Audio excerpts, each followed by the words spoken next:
This month's Convo by Design Icon Registry inductee is architect Peter Pennoyer, who shares his lifelong passion for architecture, tracing its roots to his upbringing in New York City and the rich urban fabric that shaped his design philosophy, from classical influences to modern interventions.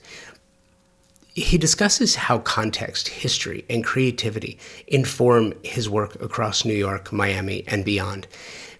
This episode of Convo by Design offers a rare glimpse into Pennoyer's process, highlighting how tradition and innovation coexist in his projects. And keep in mind, this is the Convo by Design Icon Registry. This is our Hall of Fame. Started doing this about 2 years ago, and this is a way for me to show my appreciation and recognize just extraordinary individuals in our industry who not only have a mastery of what they do, but they also have no problem sharing their gifts with the world. They have no problem putting it out there and saying, hey, look, here's what I do. Here's how I've done it. Here's how I'm looking at doing it in the future, and I want you to come along for the ride. He has shared his gifts with young architects and designers, and that's important. So in this conversation, you're going to hear Peter and I talk about his early influences, his philosophy of context and streetscape, the firm origins and approach, his design inspirations and innovation, architecture and society, that's a big one, as well as process and collaboration. I hope you enjoy this conversation with architect Peter Pennoyer, and it is presented by Pacific Sales Kitchen and Home, a Best Buy company and friend of Convo by Design and friend to the design and architecture community, because they promote greatness from within the industry and they support programs like Convo by Design so that I can present them to you. And we're going to get to all of it right after this. If you've listened to the show for any amount of time, you've heard me say this, that the most important word in the design industry is service. Product is important, price is important, selection is important, but stellar service is the premier idea that can make all the difference in the success of a project, any project. How design professionals like you demand great service and your favorite brands in one place with expert, knowledgeable, and non-commission sales professionals. It's really important. It means that their only incentive is your satisfaction. Pacific Sales Kitchen and Home, a Best Buy company, has just that with over 60 years of experience in Southern California.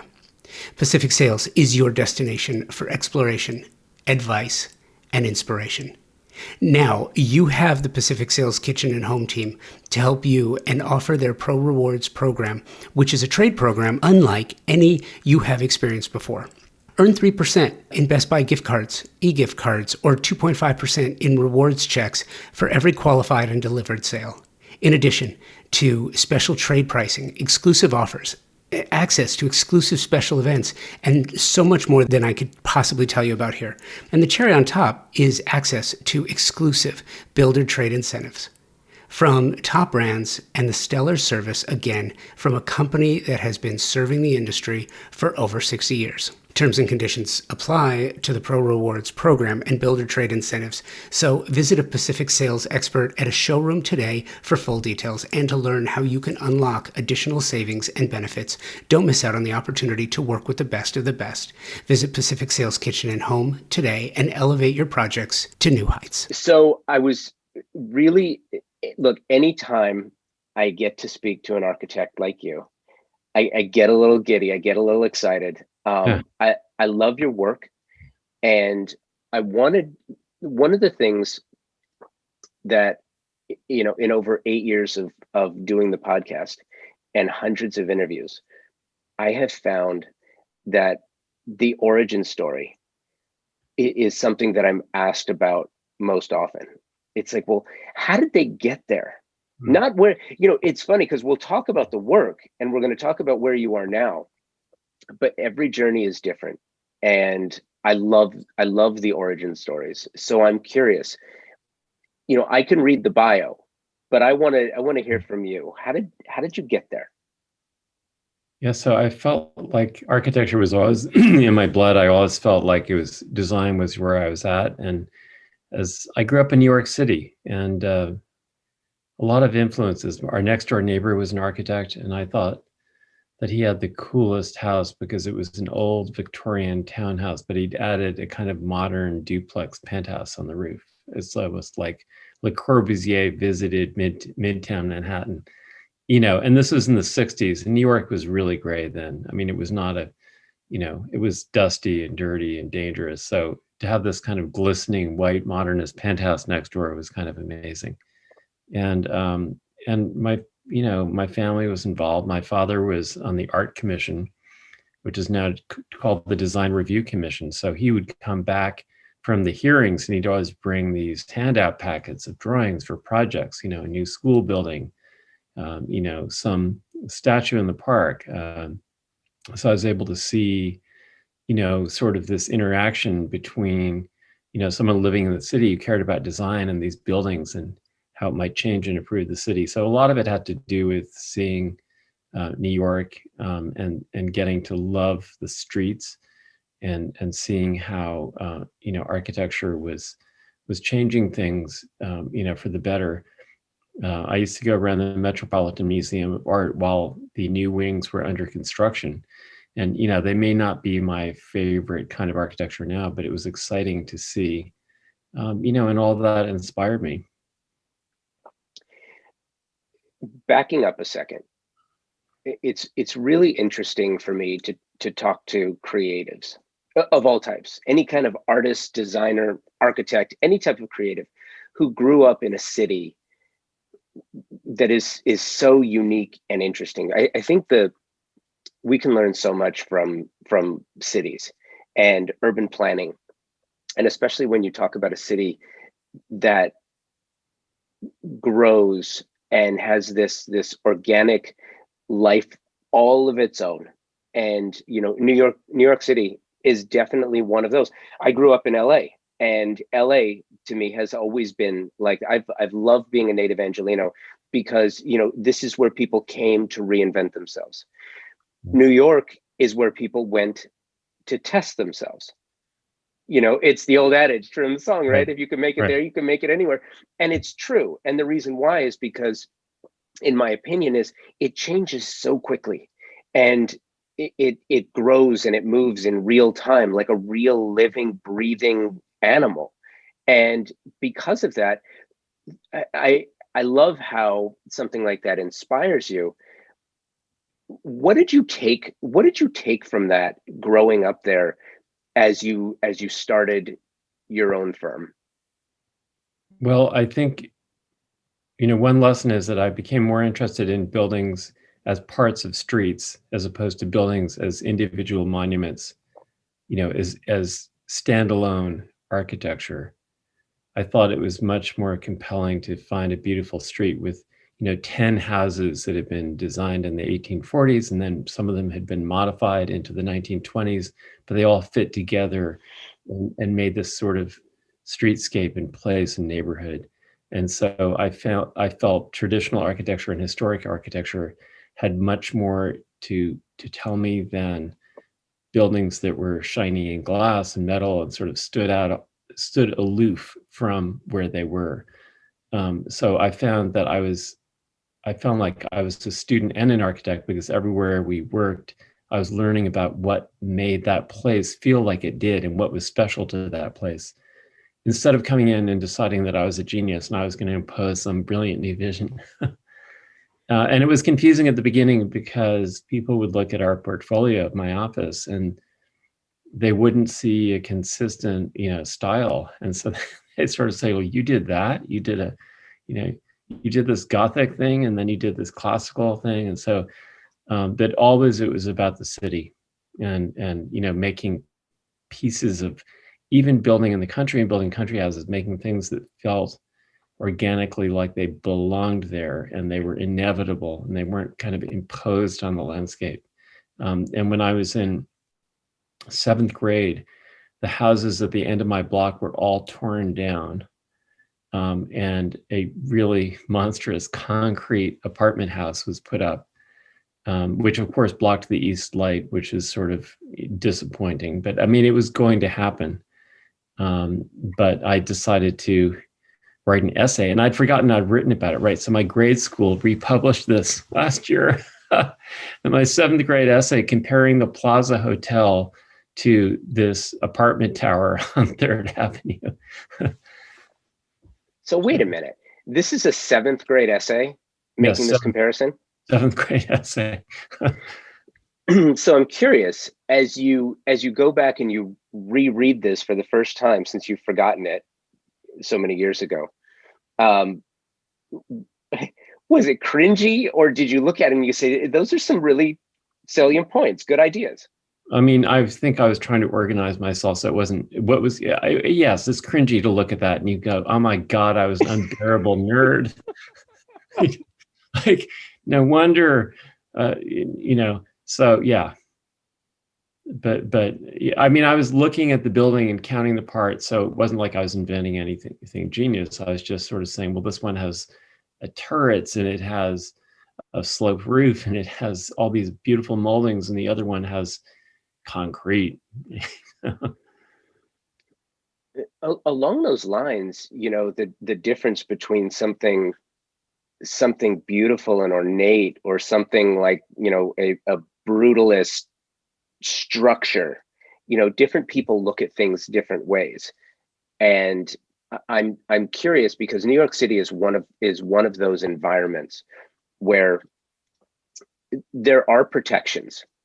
Unfortunately, so many years went by where there were no protections, and it was just Katie bar the door. I mean, look at what they did. What was it? Was it Penn Station, where they just sort of, what am I looking at here? And there are other structures around the city, certainly, that didn't make it, that one today would look at and say, that was such a significant building. How could you tear that down? I'm curious, where do you draw the line? Because we certainly have similar issues in Southern California in general, because of architectural, the Googies are always a big topic of conversation in Southern California, because, it's like, well, it's kind of quirky, but is it relevant to architecture? Is it significant? Many would argue, yeah, it really is, but they get torn down anyway. Where do you draw the line between something that is significant as it relates to architecture and something that is, I don't know, call it suitable for replacement? Yeah, I mean, I guess I would be much more particular about newer buildings, or buildings that are only 50 years old, being landmarked, because I think that there's a feeling that preservationists are worried about seeming like they're old-fashioned and boring, and not interested in art and contemporary culture. So there's a tendency to like over protect relatively new buildings. And I even think some old buildings aren't worth protecting. I think there's a lot of dangerous sort of division of taste and rules in preservation. And so I think we should be much more open-minded. I mean, a lot of the architecture, a lot of the townhouses in New York have changed, twice, and they're totally unrecognizable, but they make up kind of beautiful streetscape in their variety. So I'm not a big proponent of freezing things. And I'm also not a big, I think it's really important to let architects and designers operate within reasonable latitude when they work on an old building. Like, I don't think you have to be scientifically bound to only, put in a window that was exactly the window that was there. I think that we need to have some creativity, or else things feel, kind of dead. So you started the firm in 1990. Yes. Miami and New York City. Right. Two cities that coming out of the 80s did not fare well. Coming out of the 1980s, did not look good coming out of the 1980s. Two cities that are very similar in nature, as far as how the architecture, you talk about New York City and Manhattan being dirty and dark and dingy and not a happy, vibrant, artistic place. So true. Miami on the other side of that was just this explosion of 1980s excess in Right. greens and pinks, and you've got the Art Deco versus the new modern Mediterranean mansions. I mean, it was just an absolute mess. And I'm trying to put myself in your mindset, a creative and an architect, looking at these your two, adopted home cities. One is a real home city, one's an adopted home city in Miami, and this is where you chose to work. What goes through your mind at this point? Did you know what you wanted to do creatively, or did you learn along the way? I mean, I think I learned along the way, honestly, and I think I react to every commission on its own terms and try to, just do my best. I mean, sometimes it's like you muddle through, but no, I mean, I didn't come with a mission. And I thought that was terrific. The Miami architecture, actually, of Architectonica back in the day, the pink house that belonged to family friends, and that you'd approach this pink house and there was a big round window and it was actually a porthole into the pool. They designed these apartment blocks and they just take out a chunk of it and put a palm tree up there on the 11th floor. So there was a kind of spirit and liberation in Miami that you'd never achieve in New York. I feel like, in looking at a lot of your work, I feel like that affected you, and it affected the work. It influenced it. And I'm curious if that was intentional, if you go back, if you recognize that. You mean Miami particularly, or? So something you mentioned, just sort of like this, a much freer sense of what's possible and what we can do. You talk about opening up space and putting a palm tree on an 11th floor, right. and just kind of like, and that really does signify Miami. In that time frame, it's like, hey, you know what, we can do that. I lived in South Florida for a year. I couldn't take it. I had to get out after a year. But I lived there for a year, and so I understand what you're talking about. And it's interesting to me too, because South Florida and Manhattan seem very similar to me. You have European influence, you have South American influence, you have North American influence, you have Asian influence. You basically, anybody that comes there feels this sense of ownership, like this is my home now and I can make it look and feel the way I want it to. So you get this true melting pot of creativity and artistic representation. And that's not the same in other places around the world. And so I'm curious how that sense of freedom, and I take it back to my own experience here in Los Angeles, where people would come in. This is where they want to grow and find themselves and reimagine and recreate themselves. So they'll try things, and they'll try just incredible. There is some really weird architecture in Southern California. I know, and there really is.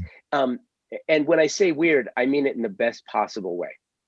But there's also some truly experimental things that have survived, many that haven't.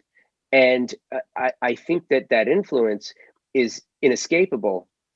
And for someone like you, who has built a firm over so many years, I'm curious if that's if those seeds are deep rooted and they just sort of grew within your work. And we're going to talk about some projects in a little bit, but there's one particular one that I noticed in the Adirondacks, which is a traditional home in the Adirondacks with just incredibly vibrant colors around the window frames.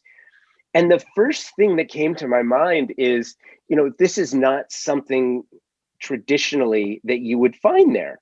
Right. And so I'm just curious if that's sort of something that goes back to when you first started and how it influenced you.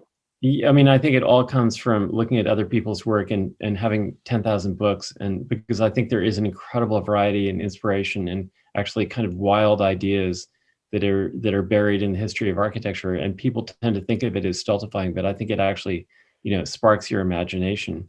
But I have always been fascinated by places where the style isn't exactly the right style that would fit into the introduction to architectural history class where every building is supposed to be a perfectly crystallized example of its, chronological order and style. So, for example, Prague happens to be one of my favorite cities in the world.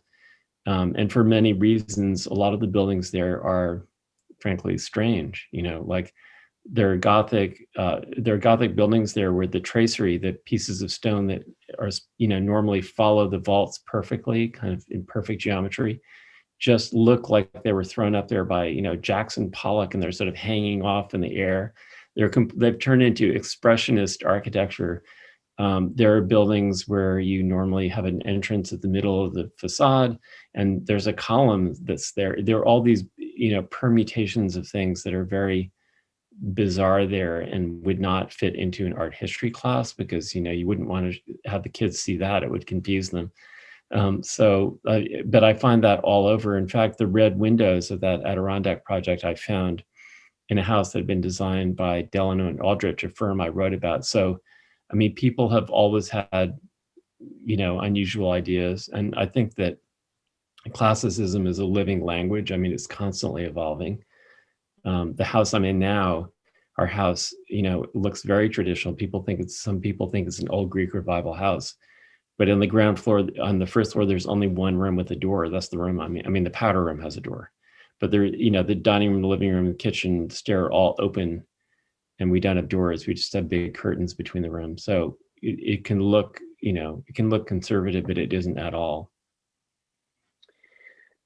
When we first started chatting, you had mentioned Le Corbusier, and I'm curious because, Corbusier was talking about post-pandemic 1918 into the Roaring 20s, talking about this hygienic, clean line, this sort of idea of architecture that is a complete throwback, reminiscent of where we are now. We're in exactly the same place. Except if you've ever been in an apartment he designed, they actually built one of the housing units in full scale with the furniture in the museum in Paris. And it's terrifying. I have not. It's not very humane. It's tiny. The walls are paper thin. It's not, it's an architect imposing his will on people. It's hard. It's scary. So I'm not a fan. Well, listen, by the way, I get what you're saying. I feel like the same comparison could be made to Frank Lloyd Wright. Most call him an absolute genius, an American artist. Yet some people will look at his work and say, don't force me to live a certain way. I like the way it looks. Let me change it up, when someone there just makes it completely impossible to do so. But my point is, here we are, literally 100 years later. Those ideas coming out of a pandemic that was just disastrous, and looking at how that changed the manner in which we live, and it changed architecture from then on. You can see it like rings in a tree, right? You can see that was a point of demarcation. And it's interesting to me because I feel compelled to ask these questions now, when, a year ago, 2 years ago, when talking to architects, these were not questions I was necessarily asking, but I have to ask now. Has this changed the way that you view architecture, the way that it affects you, and the way that you want it portrayed? Because prior to the pandemic, there were in 1918, the Spanish flu, there were things in homes, that were non-hygienic and non-conducive to living the way we live now. Something happened that changed the way. And because as an architect, you don't design for 5, 10, 15, 20 years. You talk about, it's funny because you talk about new at 50 years. That's a different idea. So because you don't design for anything new, when you look at that then, and you look at where we are now, I'm curious, has that changed your perspective? It's in small ways, like the idea that it's good to have rooms where you can have a Zoom and not have people making noise in the back, and have outdoor spaces and have good ventilation and all that. But all of that stuff I think was happening anyway in architecture. And I think a well-designed building will always find a use in the future, even if it has to be radically repurposed. I mean, even buildings that don't seem on the face of it to have, the right DNA. Like if I told you, I saw an apartment where you had to walk through the living room to get to the bedroom, and the bathroom is down another hall, and every room is connected. And what's the kitchen doing over there? And so that sounds terrible. So who's going to want to live there? Well, that happens to be one of the most beautiful apartments on the Ile Saint-Louis in Paris, and it's in a building, that is so exquisite that people adapt and found a way of living in it. Or an associate in my office, I was just on Zoom, and I was admiring the light in his apartment, and he said, "Oh, well, this was a factory, and so I have a 12-foot ceiling." So I think good buildings are always going to find a way of being reused. And I don't know that you have to design specifically for health, but we think about those things. We think about natural materials, and sort of indoor environment has become very, very important. Well, I consider, okay. So backing up a second, you talk about, this Le Corbusier apartment in in Paris with paper thin walls and, not wanting to live that way. And we also talk about open concept, like you're talking about now. The number one thing that I have been hearing for the last 10 months is that there has to be a change in the way people think about the open concept, Right. because it's got to change, especially the way things are now. Yeah. And I do believe that we're entering a new phase in society where the workplace and home, that line between the two, are blending like never before. Yes, definitely. And that even without the pandemic, just with Zoom and the way we all work on screens, I mean, it's definitely changed. And I think being able to have privacy and discretion at home, and being able to have, private spaces is really important. But good planning you can always adapt to a good house. One of the things that I wasn't able to do, it's so funny because prior to March of last year, most of my interviews, save for a handful, every year, were all live. We would meet at a showroom, and then we would just sort of chat things out.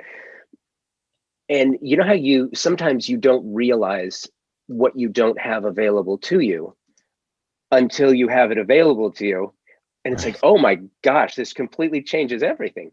Yeah. So I am still not a complete fan of Zoom, only because I like being in person. I like that interaction in person. But what this does do, it enables us to do sort of a micro case study about projects, Right. that you have worked on.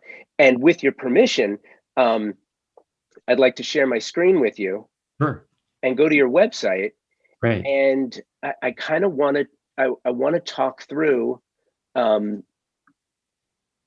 some of these, some of your projects. Hang on a second. Wait a second, here we go. By the way, and this is certainly not a seamless process. Yeah, there are always challenges. There are, but I do love the way, I do love the way it gives us the opportunity to do this. Okay, so you can see your home in the Adirondacks. There we are.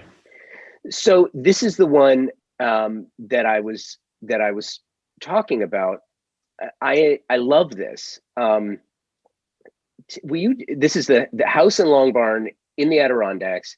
Will you tell me sort of where you came into this project and how it came to be what it is?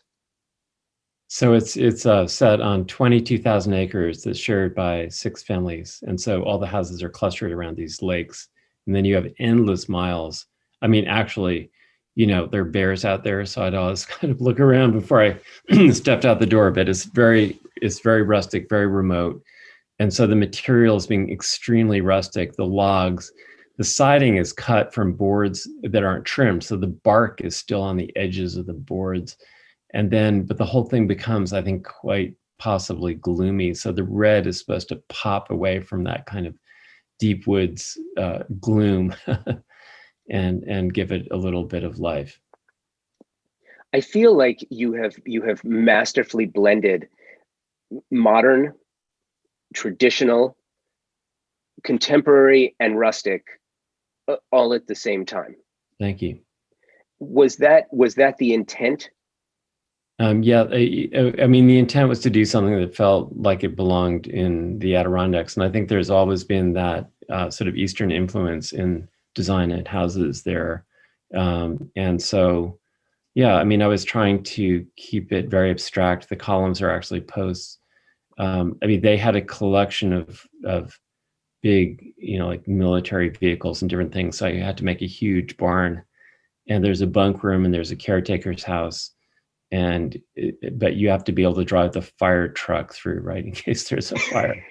Of course. Wait. You have to drive the fire truck through. Well, these regulations sometimes help the architect. Like a client may say, "Why do I need a 2-story arch?" And I say, "Well, the local fire department requires, that." And the tower has little bird net coat. It's called like a dove coat, like it has. And they weren't it was above the height limit, but then someone on the review commission up there said, "Oh, well, but we care about birds, right? So we'll let them do it." See, there's always a reason for an exemption, isn't there? Yeah, there has to be. You just have to find it. Right. So you carried the outside in. What was the state of this is amazing to me. What was the state of this property when you started it? Was it up to code? Was it kind of I don't want to call it a refresh, but where were you in the state of this? I mean, there was nothing there. This is a new house, right? So, it's a new build. Okay. It's a new build. Okay. Totally new build. But there were a few other houses on the land that belonged to the family that originally owned it, including a train station. And there were some really cool things too. But this is new build. There's a lot of teak. There's a lot of cedar. And there are two sides of the house. One's all sort of woodsy, and then this is a separate stair which goes to other rooms. So one of the things I do when I'm designing larger houses is arrange them so that if you're just there, just the two of you or four of you, it doesn't feel like you're looking down a long bedroom hall. They kind of divide it up nicely. I absolutely love this, and I think the greatest compliment that I could possibly offer you is that I really couldn't tell that this was a new build. I felt like this had been there for quite some time, like it belonged there. Well, that is a compliment. That's a compliment. So. And by the way, if you're following along on the podcast, because we're gonna turn this into a YouTube video as well, but if you're just following along on the podcast, I'll link the notes to the website so you can look at these projects as well. The French modern townhouse. Yeah. So this is a challenge because you have a building that's 19 feet wide, 19.4, I think, and you have 5 levels above 1, 2, 3, 4, 5, and then a penthouse 6, and then 2 below. So it's like a really skinny thing. So how do you make it feel like it's full of light, and how do you make it feel like it flows? So we kept the front wall, and everything inside is brand new. Well, I was going to say it's safe to say that this was not a new build. No, this is a new build it's like all they got was the front wall of the house. There was nothing behind it. Okay. So with a challenge like that, how did you approach this, knowing that you wanted to make it light, open, and airy, but you had some constraints obviously built in? Right. So lining up all the openings so that you can see back to front, see the light on either end, and having a stair that is soft and compact and brings light from above. So there's a skylight directly above the stair that brings light down into that stair volume. Those are, it's with New York townhouses, it's all about the stair and how you keep it compact so that you can have the rooms have generous proportions. And then the idea was to keep this part of it looking traditional, like it might have been done in the 1920s. And then by the time you get to the top, it's kind of the modernist edition. I don't know if you keep going, there's a room that has absolutely no moldings. Before we get there, this stairwell is just artistic. It's fascinating to me. I could sit and look at this image all day long. It's amazing. Stairs are the greatest challenge, and when they're done right, the greatest reward. Isn't that interesting? I'd never heard anyone express it that way before, but I believe that to be true. And it's interesting too, because it seems like the stairs, again, I'm not an architect, right? But it feels like in many cases, the stairs are always just sort of a last minute purely utilitarian addition. But they're really hard. The geometry is really hard. I mean, I don't believe in design rules, but when you're doing a curved stair, it's important to have no straight sections of the railing at all. Everything has to be curved. And you can't go all the way to the bottom and then suddenly have 2 straight steps. Like everything has to be, you kind of have to be maniacal about it. It's fascinating. And it is just so, it's incredible and it's beautiful. It's amazing. It really is. And then, you mentioned, by the way, Victoria Hagen was the interior designer. It's great to work with someone like that, obviously. Was this the first project you had collaborated on with her? No, we did a tiny pool house for a client of hers in Greenwich, Connecticut. And it helped her with a couple of other little things, but this was the first major one. Absolutely beautiful. And then you can see how it opens up into the upper area, which is lighter, brighter, airy. It's completely different from the lower floors, but it blends, it matches. It doesn't match, but it's cohesive. Right. I mean, it flows. Yeah, absolutely. Absolutely. Another challenge with townhouses is that they sometimes put an addition on the back, which blocks, some of the back wall. So you have to kind of deal with how to keep the flow going and keep it open and coherent. So speaking of flow, we're in the kitchen. What floor is the kitchen on? It's on the ground floor. It's on the bottom. Okay. Yeah. So with regard to the kitchen itself, and again, my question is particularly from an architect's perspective, because the kitchen is the heart of the home, right? It's the one place where everyone's got to go on a daily basis. How did you, in a structure like this, with the constraints and the footprint, knowing that you've got so much up and so much down, how did you make this that place that wasn't Grand Central Station, but still fully functional? Because what I did, first of all, we lowered the floor level from the windows in the front are set by the Landmarks Commission, so you can't move them. But by the time you get to the house, I went with a higher ceiling back here. And then I divided the kitchen kind of down the middle, so the cooking happens on one side and everything else happens on the other. I don't like kitchens where people have to cross the path of the cook. I'm the cook, and I like to have my space. And then we kept everything really light and bright, and but the ceiling height helps for sure.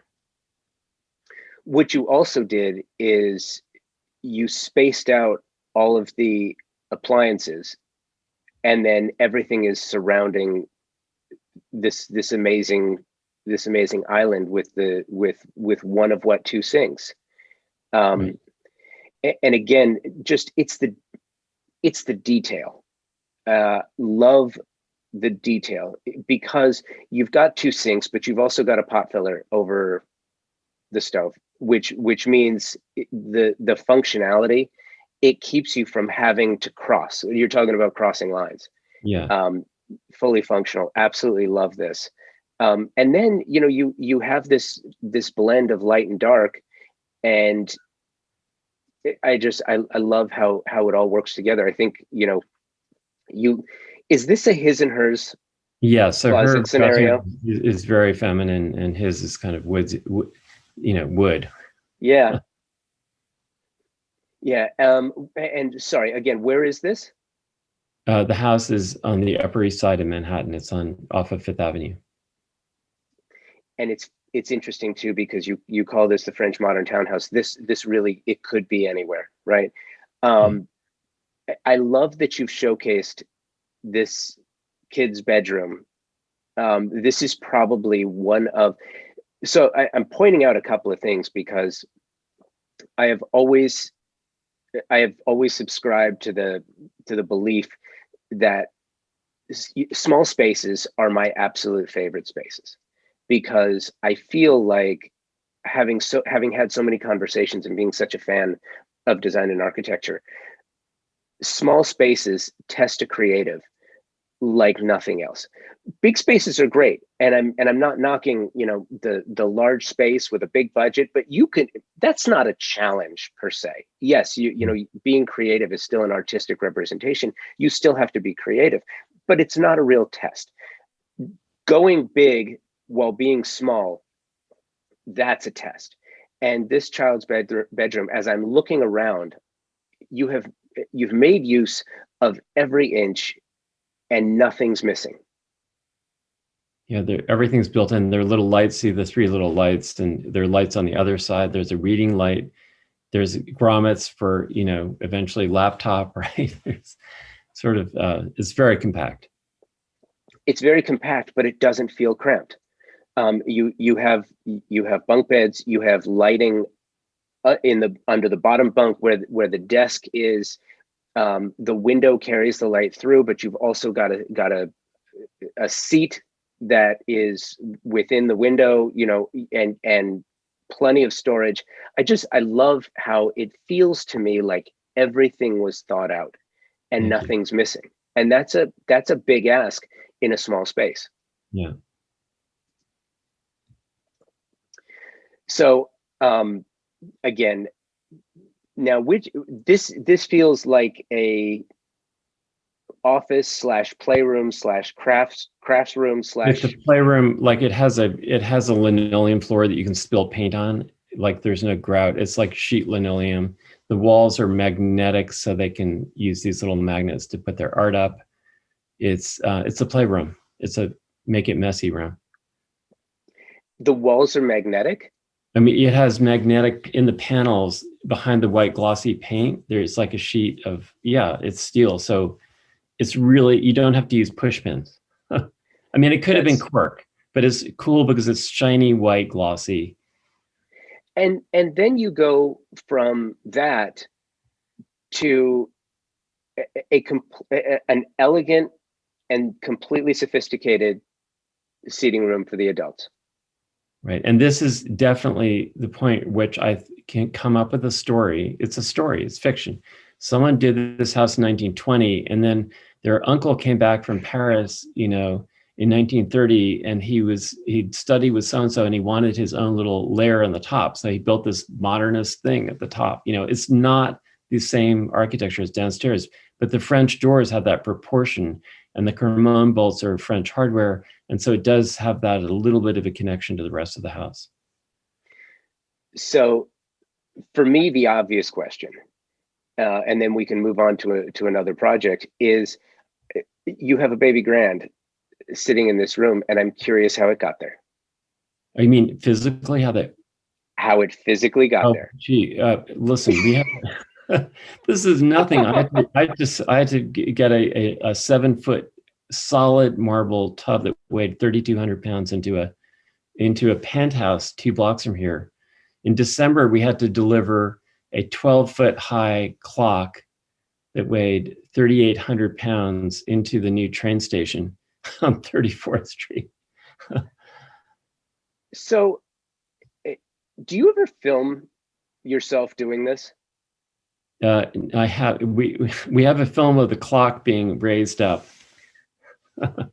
I would love to see that. I think that a ton of, again, that is an artistic representation of a fully utilitarian idea, is the manner in which you get it up there, because it's not easy. No, it's not easy. No. Jumping from that over to this New England house. Yeah. This was not a new build. This is or new was it? build. This It is is a new build. So this was a not very wonderful landmark house that belonged to Edwin Land, who invented the Polaroid camera. But the house was really not great, but it was protected. They bought it, and their architect said, let's store all the historic paneling in the living room and let's leave heaters on all the time to keep it stable. They burned down the whole thing to the ground. The neighbor, I mean, so let's say it didn't continue with that architect. And I shouldn't laugh. And so I got to build a new house. Okay, but it is kind of funny. It's a little bit. And it's a bit, honestly, it's a better house than what burned down. It's my third burn down. I hope I don't get a reputation with the insurance company. How much of the original idea did you bring back? The columns, the architecture. Now this is much more delicate architecture, federal. It has much more going on. The last one, the one that preceded it, was sort of Victorian and had very little special detail. It was kind of clunky and pompous. It looked like this had nothing to do with what we did. Do is we centered this side of the house on a beautiful curved abstract garden by the garden designer Fletcher Steele that he done. And so we connected it with the land in a way that the last house hadn't been. And then we stuck all the cars under the house. And so we reclaimed the lawn. It used to have paving everywhere. So the lawn that we're looking at in front of this house was paved? Yeah. Yes. Well, basically in that area that people pull up their cars, and so we tucked a ramp that slips below the terrace, and you can fit 6 cars down there. So no cars, cut out, little driveway, just. That is incredibly creative. You know what I'm also noticing about this too is this is not a huge house. It's much bigger than it looks. It's 6 bedrooms. It is. But it's the point was to make it feel approachable and not overwhelming. And it does. It feels regal yet approachable. And then as you go inside, you have another absolutely exquisite staircase. Thank you. What's interesting to me is this feels to me way more artistic than the one that we saw before. There's this reverse element to it, where you've got the stairs above, and then you could be coming back upside down the exact same way. I mean, just the manner in which this was designed, it lacks what you would think as natural support. This is a sorry. And this is the structuring. It is hard. And by the way, these projects look different, and different parts of them look different because I have different designers in my office. The principal designer is a man named Gregory Goldmartin, who's partner, and he's worked with me for 34 years. And this is a different designer. So I want people who work for me to bring ideas to the table. I don't pretend that this is a firm where every idea comes from my head, right? Because we have really creative people. We've had collaborations for decades. So, and I get that. I think my point here is this feels like such a modern element to a traditional home, and it's admirable that these new ideas are allowed to be included. Not allowed, I think that's the wrong word, but embraced is probably a better word. And again, just it's exquisite, and it's I don't know, gentle isn't the right word, but it's sweeping. I love the way it looks. It looks comfortable. It looks like art. It's amazing and incredibly beautiful. And this next image is something that I really wanted to ask you about, because the presentation. So this is a mirrored wall as you enter from underneath the So stairs. you walked in the front door, and before you entered the house, you're in an entirely mirrored room. The moldings are mirrored, the door casings, the cornice, it's all cast glass. So you're in a glass room. Where did that idea come from? I mean, this is something we see in Dorothy Draper, and you see it in, interior designs in the 1930s using cast glass mirror. But I thought it was interesting to come from this very sort of stodgy street near Harvard and Cambridge, Massachusetts, and walk into this sort of glamorous, thing from the 1930s. Yeah, and I think my point is that you don't see this used I haven't seen this used in a modern application before. Maybe it is, but it's certainly not common, especially with the glass molding. Just the entire room is glass. It's amazing. It's fun, hard to photograph. I bet it was. I bet it was. And it's a beautiful home. Thank you. And then I'm looking for the last one that I wanted to touch on, I think, was the Fifth Avenue Maisonette. We had so much fun with this. The client was just so great. He was one of the first people in the sort of luxury hotel resort business who thought of, making hotels more comfortable and bigger just all the things. His name is Bob Burns. He's in his mid 80s now, and he lived in Hong Kong. He did some of the great hotels in Hong Kong all over the world. So we learned a lot from him. I bet. What was the origin of this project? Where was it when you started? It was completely original with little hallways. And so it was a very back at the house, front of the house situation where there was a hallway to get your staff back through the pantry to the kitchen. Everything was buried. You couldn't see through from room to room. It's right on Fifth Avenue. So you can walk out. It has a door that goes out you can walk your dog without, going out into the elevator. And so it's all about opening it up. And materials, color palette. And we bought the art for him, and we even made a little place for his turntable because he had a great jazz LP collection. And so it's all fitted out for him and his wife. That is fantastic. Yeah. And again, it is the level of comfort. It's elegant, but comfortable. And it feels like that is a through line in the work that the firm produces. Thank you. Yeah, the room looks simple, but when you go into it, you have a sensation because the walls are leather and the leather wraps up onto the molding. And so it has a very kind of, it's almost like you feel the softness of the room. Tell me about using leather on the walls. Is that something, I mean, obviously you're using it. Was that a request? Was that something that you guys brought to the table? Is that something that you use often? And I'm looking at this one image with, this mirrored reflection off the walls. It's modern, yet it's a throwback, and it feels incredibly comfortable. Yeah, no, they really enjoy this room. The leather on the walls is something that I've always been fascinated with. There's a McKim White house up.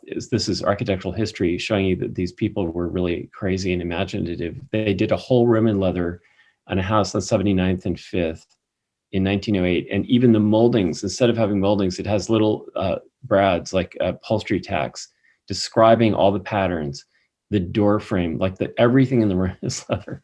So we've done rooms that are leather tile, which is the sort of floor tile, and we put it on the walls. We've done rooms that are panels of leather. It just is a wonderful material. Embossed leather too. My first experience with leather, as you're describing it, was a couple of years ago. The La Cienega Design Quarter does their annual Legends event, and Patrick Sutton, designer out of Chicago, did a room with blue patent leather on all three walls, and it was amazing. It was the first time I saw it, and I actually walked in, and I'm touching the walls. It was just something that was amazing to look at and feel. It was almost like it was water, and your hand would go right through it. And I tend to do very thick embossed leather in elevators, and also like kitchen doors that get pushed a lot. It's a very hardy material. It's like saddle leather. And I would also imagine too that if you're doing this on a door, over time, you're going to get a patina. You're going to get a certain worn areas, which just add to the look of it. Yeah. Yeah. Beautifully done. Oh, wanted to go back. Is this a reflection? Is this an odd angle, or is the roof reflective? It's very, very glossy. The ceiling is glossing. High gloss. And that mantelpiece is another mantelpiece we designed. It's glass, cast glass with gold back. Where is that manufactured? In New York City. It is, okay.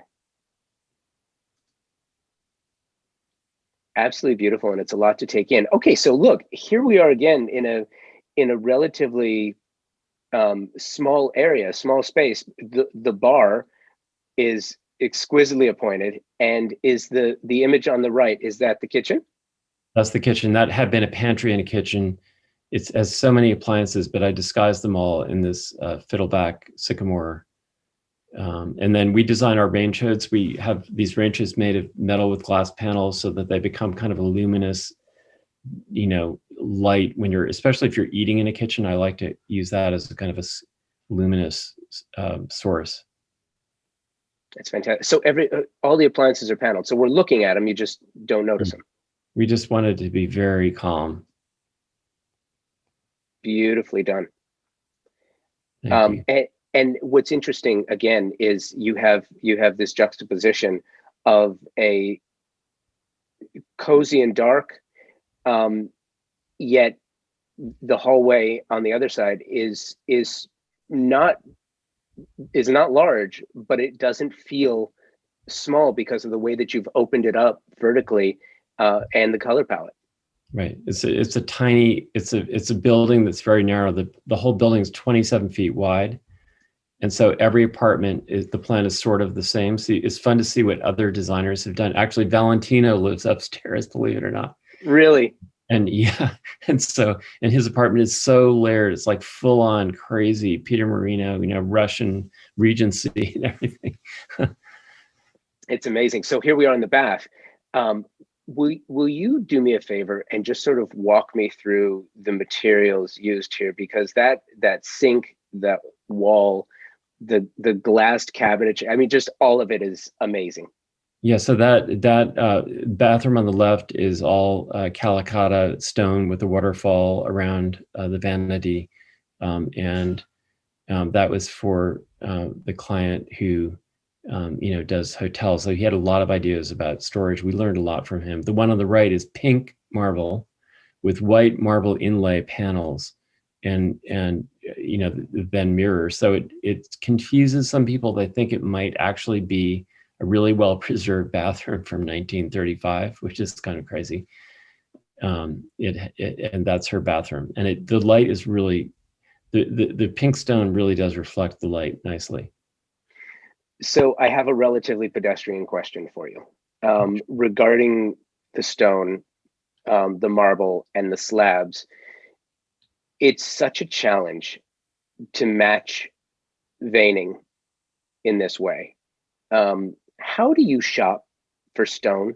How do you shop for marble? How do you shop for slabs? How do you envision? Because there's a certain amount of artistry, really, seriously, that goes into, because this is not just one slab. So, you're looking at different veining patterns and matching slabs for what is going to be a fully marbled room. How do you approach that? I mean, there's no substitute for going to the marble yard.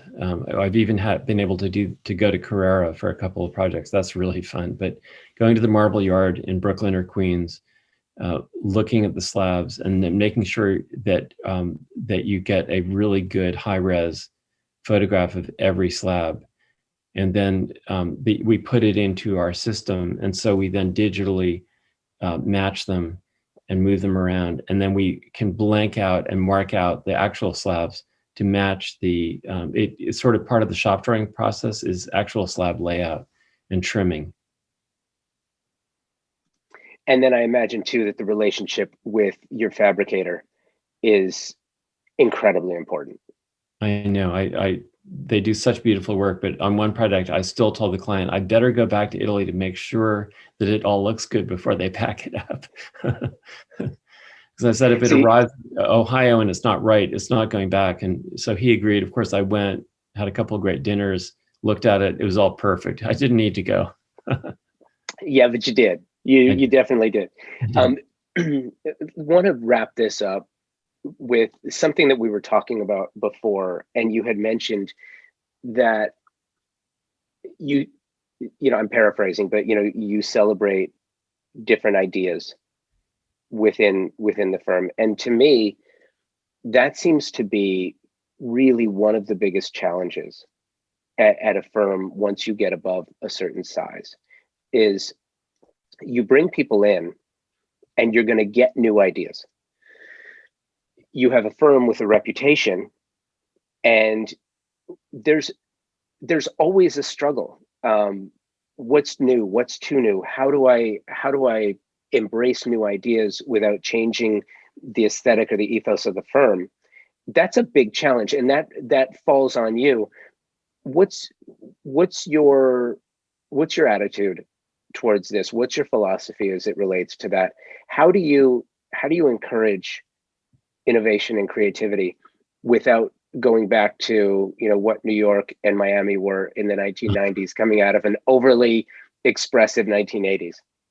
I think it's by just traveling, observing architecture, looking at, but we have almost 10,000 books, by digging, whatever your idea is, wherever it came from somewhere, look deeper and deeper and deeper into the subject and try to understand how someone made that kind of building and what their challenges were.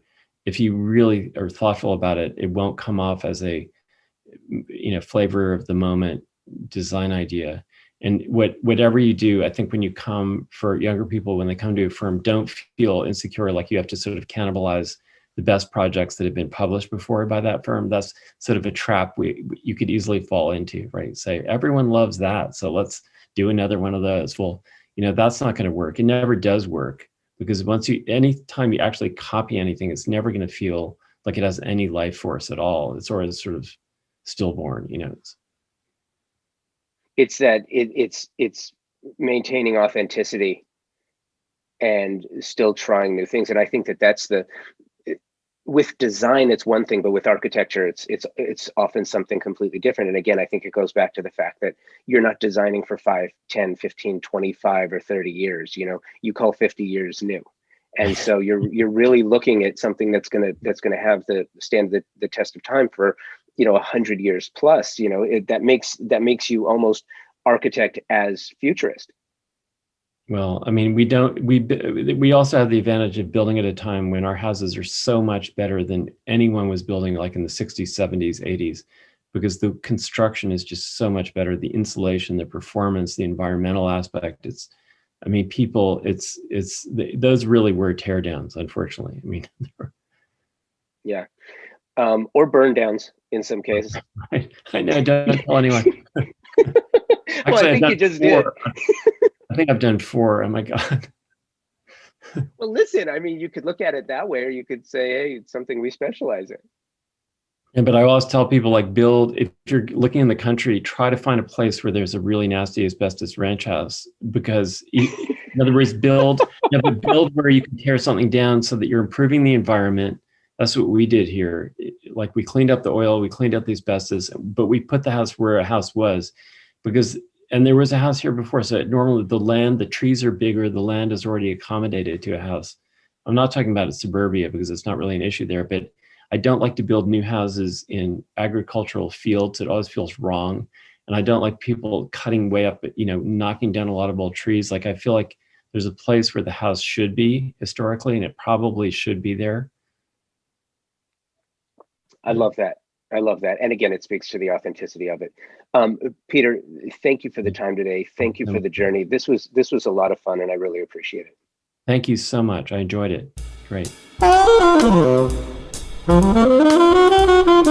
Peter, thank you, and congratulations on your induction into the Convo by Design Icon Registry.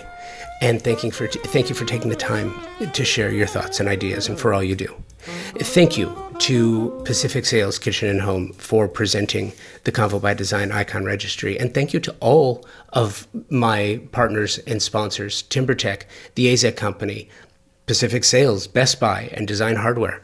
Their sponsorship of Convo by Design allows me to seek out sublime design, stories from beyond the work itself, and showcase unique personalities, chasing new ideas and changing the way we think about design and architecture, like through the Convo by Design Icon Registry. And I present it to you. So please give them an opportunity on your next project. Thank you for listening and sharing this journey of ours. 2026 marks 13 years of constant publication and the production of over 700 interviews. So please keep those guest suggestions coming, as well as thoughts on where you might like to see Convo by Design record in the future. Convo by Design at outlook.com and on Instagram at Convo by Design with an X. Peter, congratulations and welcome to the Icon Registry. Thanks again for listening. Until next time, be well, stay focused and driven so you can rise above the chaos.